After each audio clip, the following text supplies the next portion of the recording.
Batela coaching centre में आपका स्वागत है। जैसा कि प्लेलिस्ट में आप जाके देख सकते हैं, सेट 2 पूरे मैंने करा दिए हैं। आप उनको पढ़ लीजिए, परीक्षा की दृष्टि से इम्पोर्टेंट है। और सेट नंबर 3 करेंगे 2025 824 CL। ये विज्ञान का है। समय 3 घंटा 15 मिनट रहता है। 15 मिनट आपको पढ़ने को मिलेंगे। बहुविकल्पी प्रश्न आपके ये दिए। खंडा उपभाग पहला।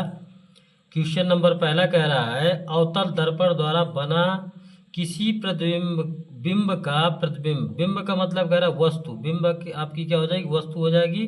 बिंब का प्रतिबिंब वास्तविक एवं बिंब के आकार का है। यानी वास्तविक का मतलब होता है एक प्रकार से वास्तविक एवं बिंब। बिंब का मतलब होता है वस्तु के या आकार का आपका क्या है? प्रतिबिंब है।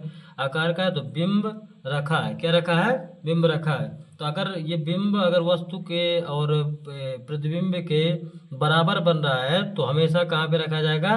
दर्पण की वक्रता केंद्र एवं अनंत के बीच बनता है प्रतिबिंब। क्या बनता है? दर्पण के वक्रता केंद्र एवं अनंत के बीच बनेगा। तो एक नंबर का आपका हो जाएगा ऑप्शन नंबर डी। क्या हो जाएगा? ऑप्शन नंबर डी हो जाएगा। दूसरा जो क्वेश्चन आपका कह रहा है, पानी से भरे कांच के बीकर में रखा नींबू। पानी से भरे कांच के बीकर में रखा नींबू पार्श्व से देखने पर, यानी उसको देखने पर अपने वास्तविक आकार से बड़ा प्रतीत होता है।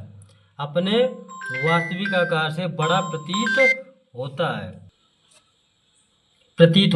इसके लिए उत्तरदायी प्रकाशिकी परिघटना है। तो यह प्रकाशिकी घटना आपकी अपवर्तन हो जाएगा। जैसे नींबू अगर रखा है कांच से भरे बीकर में तो वो हल्का सा उठा हुआ प्रतीत होता है। कैसा विद्यार्थियों? उठा हुआ प्रतीत होता है। ये कौन सी घटना होगी आपकी? अपवर्तन होगी। कौन सी हो जाएगी? अपवर्तन। यानी दूसरे का ऑप्शन नंबर क्या हो जाएगा? डी हो जाएगा। तीसरा जो कि प्रश्न कह रहा है, समान नेत्र के लिए स्पष्ट दृष्टि का परास कितना होता है। यानी मानव नेत्र के स्पष्ट दृष्टि का परास कितना होता है? तो आपका हो जाएगा तीसरे का बी, यानी 25 सेंटीमीटर से अनंत तक व्यक्ति देख सकता है। ये आपका क्या हो जाएगा? तीसरे का आपका क्या हो जाएगा? बी हो जाएगा। अब आते हैं आप चौथा से जो कि प्रश्न संख्या चौथा है आपका, कह रहा है 20 सेंटीमीटर फोकस दूरी के अवतल लेंस के अक्ष पर कोई बिंब रखा है। यानी अवतल लेंस है आपका, अक्ष पर कोई बिंब रखा है। प्रतिबिंब लेंस से 30 सेंटीमीटर दूर बनता है। लेंस से बिंब की दूरी क्या होगी? लेंस से बिंब की दूरी क्या होगी? तो इसको सॉल्व कर लेते हैं। चौथा जो कि आपका सवाल दिया है, सबसे पहले कह रहा है 20 सेंटीमीटर फोकस दूरी के अवतल लेंस। तो सबसे पहले आपका जो भी चौथा जो क्वेश्चन है, 20 सेंटीमीटर फोकस दूरी कह रहा था आपका, ये अवतल लेंस कह रहा था।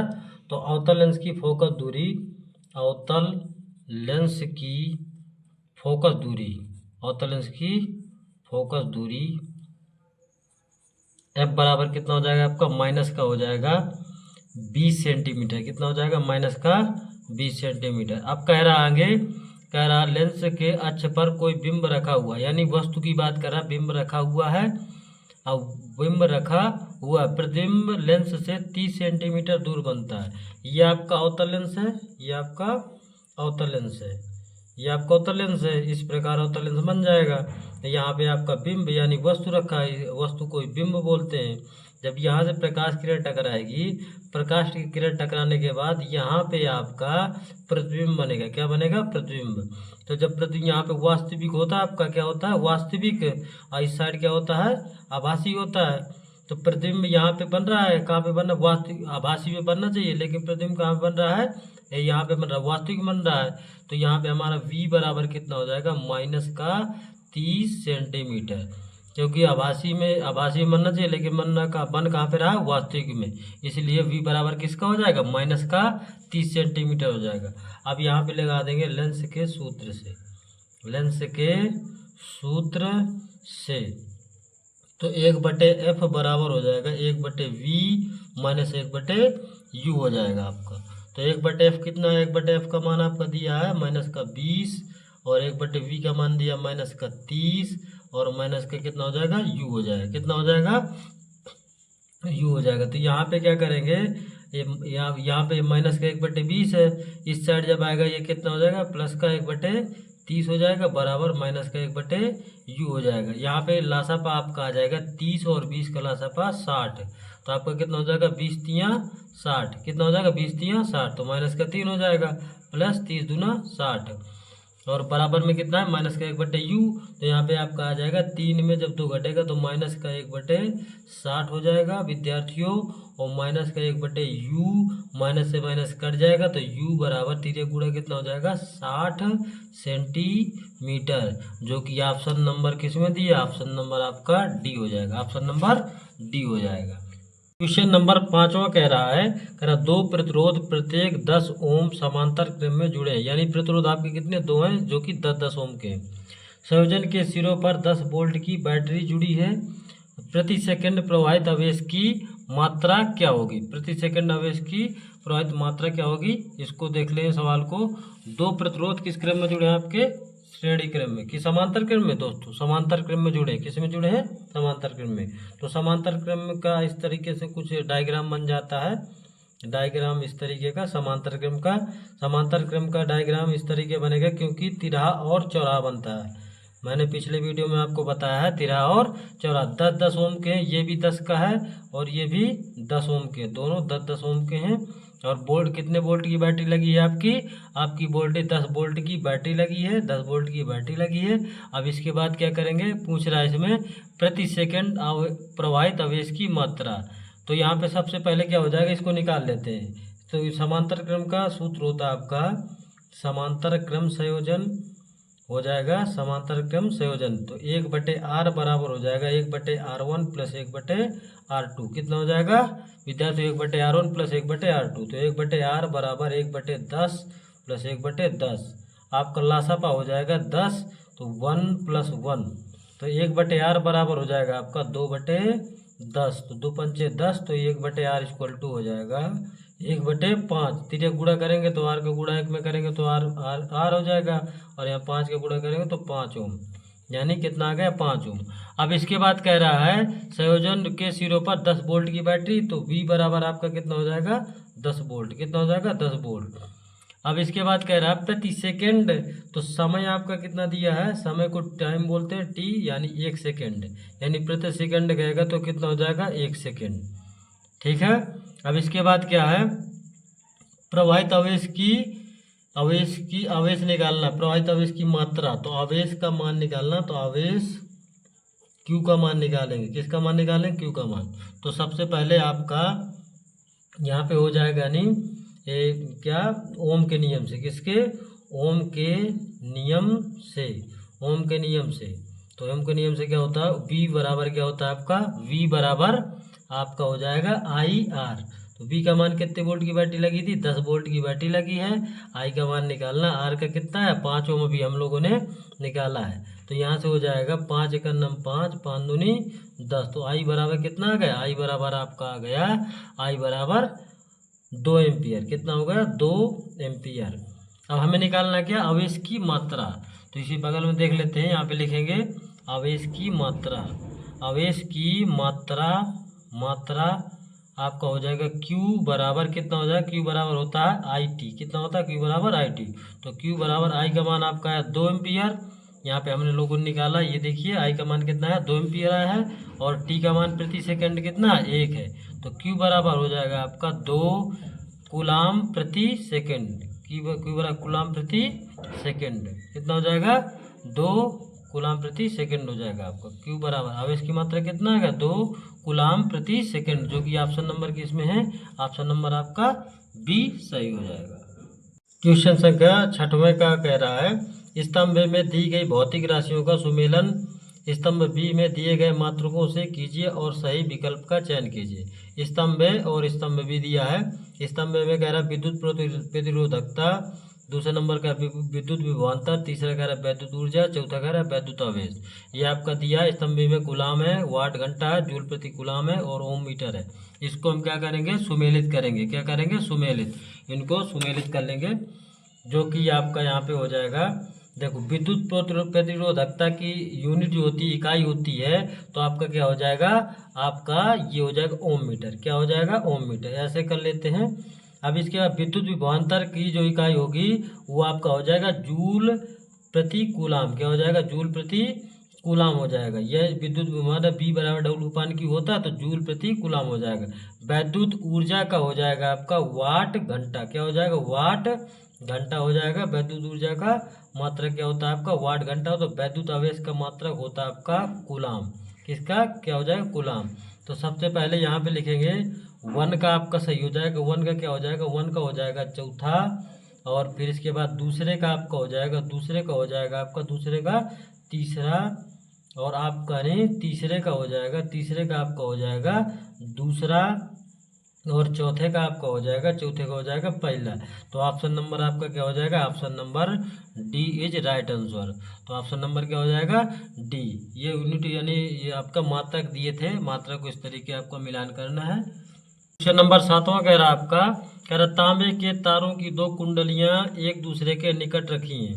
एक कुंडली में विद्युत धारा का मान परिवर्तित होने पर दूसरी कुंडली में भी धारा प्रवाहित होने लगती है। इस पर घटना का कारण क्या है। तो आपका ये जो एक कुंडली होती है, एक कुंडली के सामने अगर दूसरी कुंडली रख देंगे तो अननोन प्रेरण के कारण उसमें भी क्या हो जाएगा धारा प्रवाहित होने लगती है। ये कौन सी घटना होती है आपकी अननोन प्रेरण कहते हैं इसको। क्वेश्चन नंबर 8वां कह रहा है, ये भाग है रसायन विज्ञान का भाग सेकंड है। निम्नलिखित रासायनिक समीकरण को पूरा कीजिए। प्लस CO2 लिखा है, खाली स्थान है आपका, खाली स्थान भरना है चारों ऑप्शन में जो आपका बन जाए। एक कैल्शियम कार्बोनेट बनेगा क्रिया के बाद और जल निकलेगा।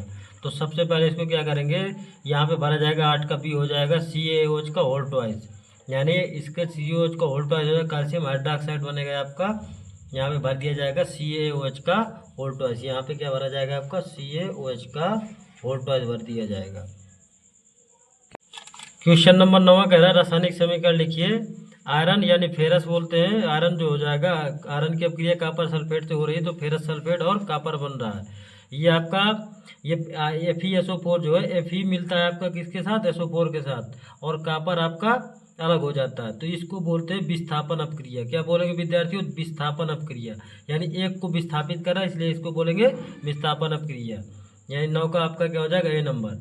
10वां का आपका कह रहा है बेकिंग सोडा का रासायनिक सोड। बेकिंग सोडा को बोलते हैं खाने वाला सोडा और मीठा सोडा भी बोलते हैं। तो बेकिंग सोडा का आपका होता है सोडियम बाई कार्बोनेट, यानी सोडियम हाइड्रोजन कार्बोनेट भी बोल सकते हैं, यानी NaHCO3, यानी 10 का बी नंबर हो जाएगा।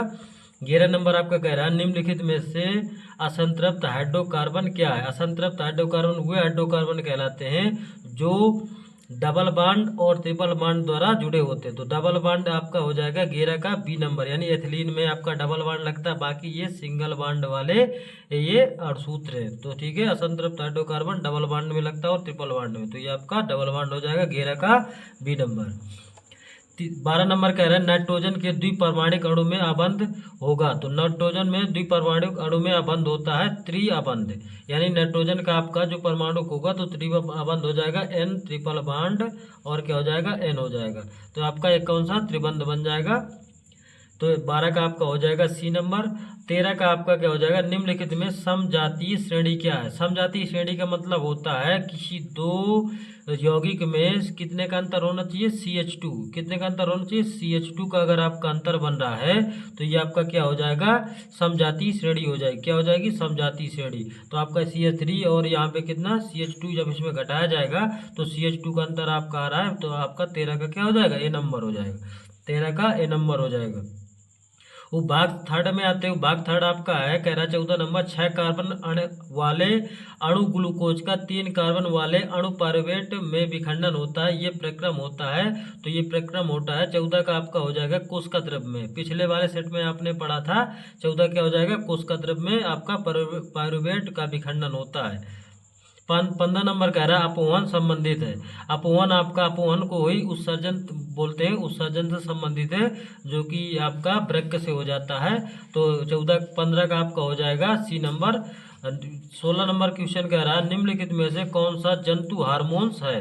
तो जंतु हार्मोन्स आपका हो जाएगा एड्रेनलिन, 16 का ये हो जाएगा एड्रेनलिन जो आपका 16 का ये हो जाएगा। बाकी साइटोकाइनिन ऑक्सिन जिब्रेलिन ये आपके किसके हैं, ये है पादप के हार्मोन्स है। ये जंतु हार्मोन्स की बात कर रहा है तो आपका 16 का ए नंबर हो जाएगा। 17 कह रहा है आपका एकल पौधे से अनेक पौधे संक्रमण मुक्त परिस्थितियों में उत्पन्न करने की तकनीकी कहलाती है। तो ये कहलाती है ऊतक संवर्धन। ऊतक का मतलब होता है कि संक्रमण तत्व से एक प्रकार से नया पौधा तैयार करना, ऊतक तत्व से। ये आपकी तकनीक ऊतक संवर्धन कहलाती है। 17 का आपका बी नंबर हो जाएगा। 18 नंबर कह रहा है क्लोरोफिल आवश्यक है। क्लोरोफिल आपका आवश्यक है, तो प्रकाश संश्लेषण के लिए आवश्यक होता है। किसके लिए? प्रकाश संश्लेषण के लिए आवश्यक होता है। 18 का आपका ए नंबर हो जाएगा। प्रकाश संश्लेषण के द्वारा ही पौधा आपका क्या करता है? भोजन बनाता है, उसी से ग्लूकोज और ऑक्सीजन निर्मुक्त करता है। तो 18 का आपका ए नंबर हो जाएगा। 19 नंबर जो कह रहा है पारितंत्र का भौतिक कारक है। पारितंत्र के कारण जो हमारा ये 19 नंबर का आपका ए नंबर हो जाएगा ताप। ताप के ही कारण क्या होता है? जो पारतंत्र में सजीव और निर्जीव की जो कड़ी होती है, उसी में आपके जो पर्यावरण होता है उसी में जीव जंतु निवास करते हैं। तो पारतंत्र यानी 19 का आपका ए नंबर हो जाएगा। और अगला 20 नंबर कह रहा है निम्नलिखित में से कौन शीर्ष मांसाहारी है? शीर्ष मांसाहारी का मतलब होता है जो शुद्ध मांसाहारी होते हैं उसको शीर्ष मांसाहारी कहते हैं। जैसे शेर आपका क्या हो जाएगा? शेर आपका यानी 20 का डी हो जाएगा। शीर्ष मांसाहारी के अंतर्गत आता है, जो कि सिर्फ क्या कहता है? मांस। क्या कहता है? मांस। तो शीर्ष मांसाहारी के अंतर्गत आपका शेर आ जाएगा, 20 का डी हो जाएगा। Thank you.